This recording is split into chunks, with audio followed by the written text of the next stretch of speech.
नमस्कार दोस्तों।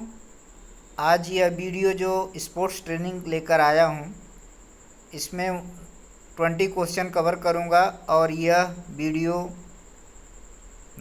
Part 9 video है। इससे पहले पार्ट 10 वीडियो है। इससे पहले 9 वीडियो डाल चुका हूँ यूट्यूब चैनल पे। और इसके नीचे मैं लास्ट सब्सक्रिप्शन में मैं लिंक दे दूँगा, जहाँ से आप लोग सारे पार्ट को सर्च कर सकते हैं और सारे वीडियो में अच्छे क्वेश्चन हैं जो आप लोग के लिए लाभकारी होंगे। तो क्वेश्चन नंबर 159 से स्टार्ट करते हैं। Which of the following is not considered as a major dimension of athletics psychological training. कहा है कि निम्नलिखित में से कौन सा एथलेट के साइकोलॉजिकल ट्रेनिंग का मुख्य आयाम नहीं है। तो साइकोलॉजिकल ट्रेनिंग की बात किया है तो इसमें है ऑप्शन नंबर ए साइको फिजियोलॉजिकल ट्रेनिंग, यानी मनो शारीरिक क्रिया प्रशिक्षण। और बी है कॉग्निटिव ट्रेनिंग, संज्ञानात्मक प्रशिक्षण। सी है मोटिवेशन ट्रेनिंग, प्रेरणादायक प्रशिक्षण।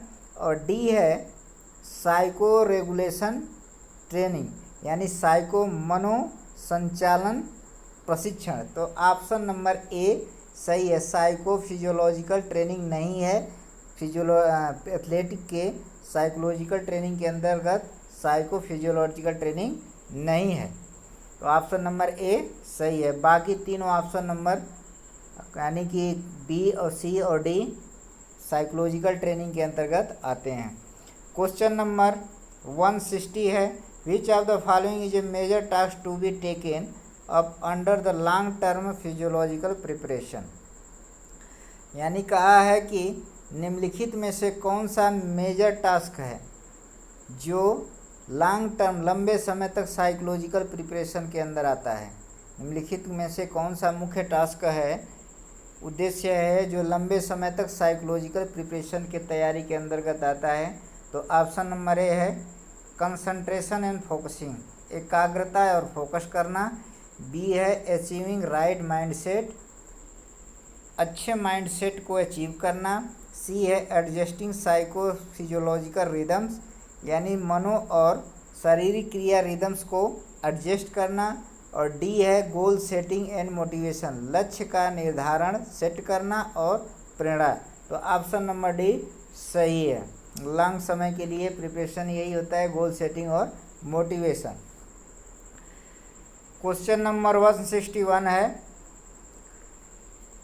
To rapid a weight loss due to dieting, fasting या excessive exercise may bring down level of your fat, but it may also causes you to loss muscle. कहा है कि अगर आप तेज़ी से अपने वेट को लॉस करते हैं डाइटिंग के द्वारा, फास्टिंग के द्वारा और या अधिक एक्सरसाइज के द्वारा, तो आपका फैट लेवल तो बर्न होता है, साथ साथ आपका मसल्स के साथ और लॉस होता है, घटता है। क्या स्ट्रेंथ घटती है, पोटेंशियल घटती है, इलास्टिसिटी मसल्स की लचीलापन घटती है, डी मास घटता है। तो ऑप्शन नंबर सी सही है, मसल्स मास घटता है। तो ऑप्शन नंबर डी सही है। क्वेश्चन नंबर 162 है। Which of the following is defined as combination of heart and muscles capacity to use oxygen for energy production, यानी कहा है कि निम्नलिखित में से कौन सा डिफाइन करता है, परिभाषित करता है कि हार्ट और मसल्स का कम्बिनेशन क्षमता ऑक्सीजन का यूज करके एनर्जी प्रोडक्शन करती है, उत्पन्न करती है। तो ऑप्शन नंबर ए है हेल्थ, यानी स्वास्थ्य। एरोबिक कैपेसिटी, एरोबिक का मतलब होता है कि जब हम कोई एक्सरसाइज प्रेजेंस ऑफ ऑक्सीजन में करते हैं तो एरोबिक क्षमता। और फिटनेस और लॉन्गेविटी। तो ऑप्शन नंबर सी सही है, फिटनेस। यही परिभाषित करता है कि हार्ट और मसल्स की कॉम्बिनेशन से ही हम ऑक्सीजन का यूज करके एनर्जी का प्रोडक्शन करते हैं। क्वेश्चन नंबर 163 है। Glycogen loading is found very advantageous in A activity which predominantly involve. कहा है कि ग्लाइकोजन लोडिंग, जो ग्लाइकोजन का हम लोडिंग करते हैं उसका फ़ायदा किस एक्टिविटी में सबसे अधिक होता है, सबसे ज़्यादा एडवांटेज किस एक्टिविटी में ज़्यादा होता है, स्पीड एक्टिविटी में या एंडोरेंस एक्टिविटी में या स्ट्रेंथ एक्टिविटी में, और डी है एक्सप्लोजिव पावर में। तो ऑप्शन नंबर बी सही है। ग्लाइकोजन लोडिंग एंडोरेंस एक्टिविटी के लिए, जो लंबे समय तक कार्य करने की एक्टिविटी होती है, उसके लिए ये एडवांटेजियस होती है, यानी फ़ायदेमंद होती है, लाभकारी होती है। क्वेश्चन नंबर 164 है, which of the following event is not slotted in heptathlon for women. Heptathlon की बात कर दें तो हेप्टाथलन वोमेन्स के लिए होता है और यह 2 दिन चलता है। इसमें 7 इवेंट होते हैं, 7 इवेंट होते हैं। अब इसमें option number A 100 meter hurdles हो गया, बी हाई जंप, और सी है जेवलिन थ्रो, और डी है 100 मीटर स्प्रिंट। तो ऑप्शन नंबर डी सही है, यानी कि हेप्टाथलन में 100 मीटर स्प्रिंट स्लॉटेड नहीं होता है। क्वेश्चन नंबर 165 है, while measuring the distance in track lane the amount of space that need to be left from the curve is. यानी कहा है कि जब हम लेन की डिस्टेंस मेजर करने के लिए डिस्टेंस की लेंथ मेजर करते हैं तो कर्व के स्थान के पास हम कितने स्पेस को छोड़ते हैं या छोड़ने की आवश्यकता होती है। तो 20 सेंटीमीटर, 30 सेंटीमीटर, 40 सेंटीमीटर और नन, इनमें से कोई नहीं। तो ऑप्शन नंबर बी सही है, 30 सेंटीमीटर कर्व से हम छोड़ते हैं। क्वेश्चन नंबर 166 है, a standard athletic track has a length of 400 metre. कहा है कि एक स्टैंडर्ड एथलेटिक ट्रैक में कितने लेन होती हैं, 6 लेन, 8 लेन, 10 लेन और 8 लेन प्लस 1 लेन।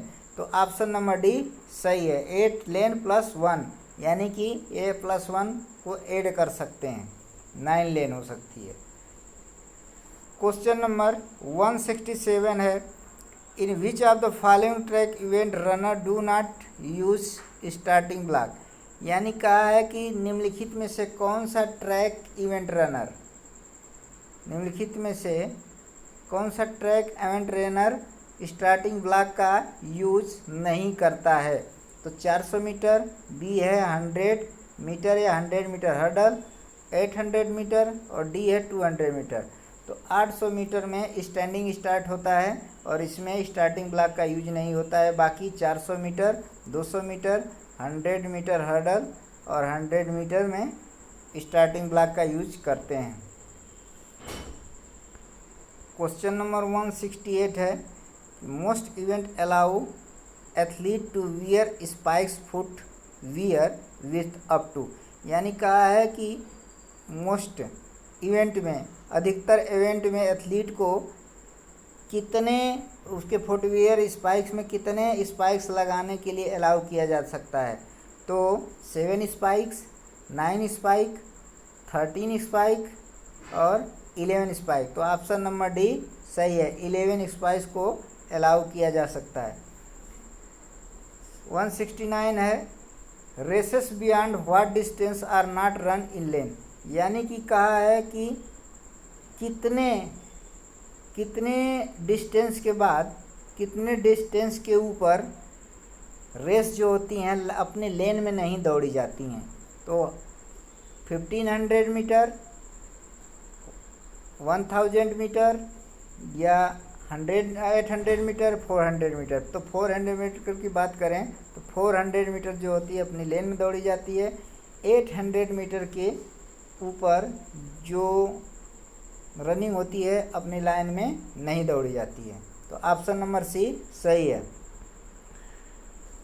क्वेश्चन नंबर 170 है, while the number of flight of hurdle in each lane in 100 meter 110 meter hurdle is 10 in 400 meter hurdle is, यानी कहा है कि जब 110 मीटर हर्डल में 10 फ्लाइट होती है, 10 कूद होती है, तो वैसे ही 400 मीटर हर्डल में कितनी कूद होती है।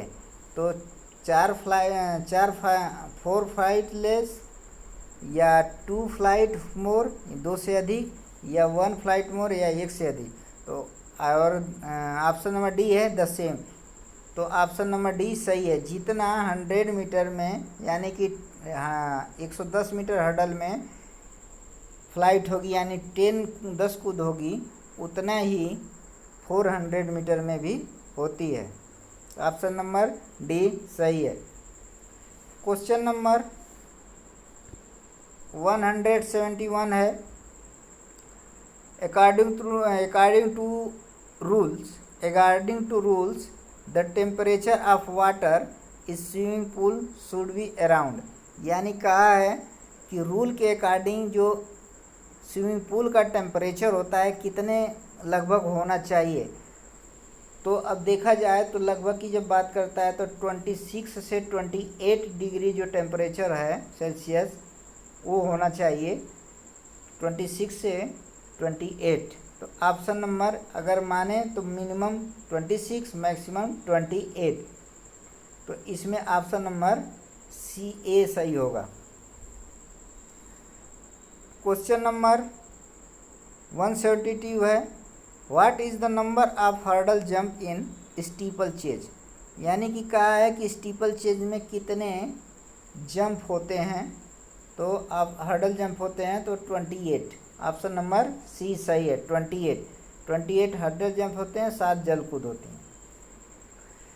Question number 173, the length and width of standard basketball court according to the rule, यानी रूल नियम के अनुसार बास्केटबॉल का जो कोर्ट होता है उसकी लंबाई और चौड़ाई कितनी होती है।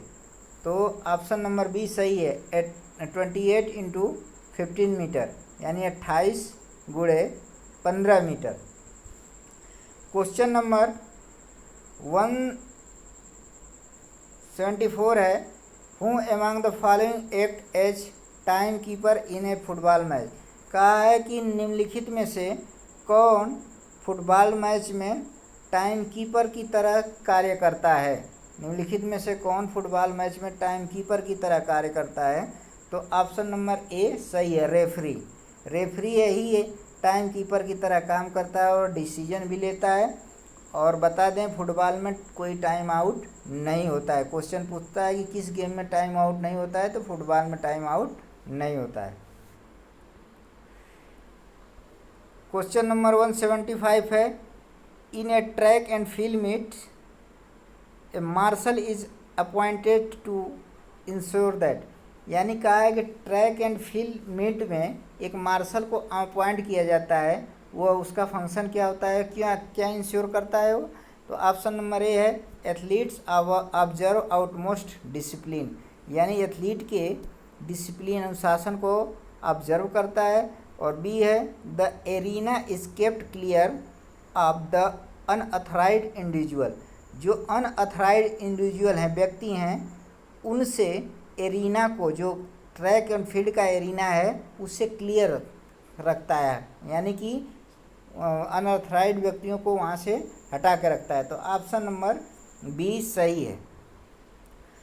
क्वेश्चन नंबर 176 है, द हाइट ऑफ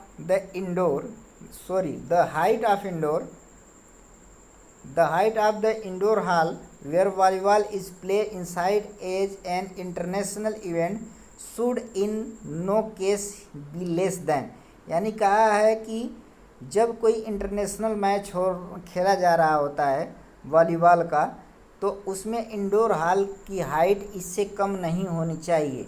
कितने, 11.5 मीटर, 12 मीटर, 12.5 मीटर, 13 मीटर। तो ऑप्शन नंबर सी सही है। क्वेश्चन कई बार आ चुका है, 12.5 मीटर। और इस वीडियो का यह लास्ट क्वेश्चन है, in badminton player change end at the end of each game. कहा है कि बैडमिंटन प्लेयर इंड को चेंज करते हैं प्रत्येक गेम में। कब?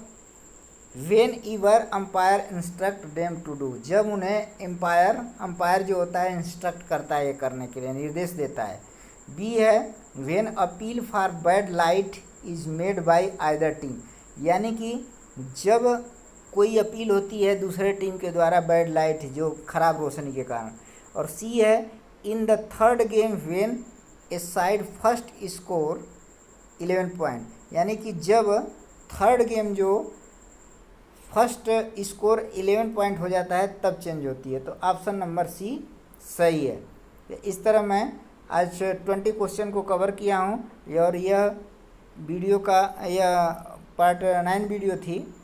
तो आप लोग इस वीडियो को ज़्यादा से ज़्यादा शेयर करिए, लाइक करिए, सब्सक्राइब करिए, ताकि मैं और वीडियो आप लोग के लिए बना सकूं। Thanks for watching my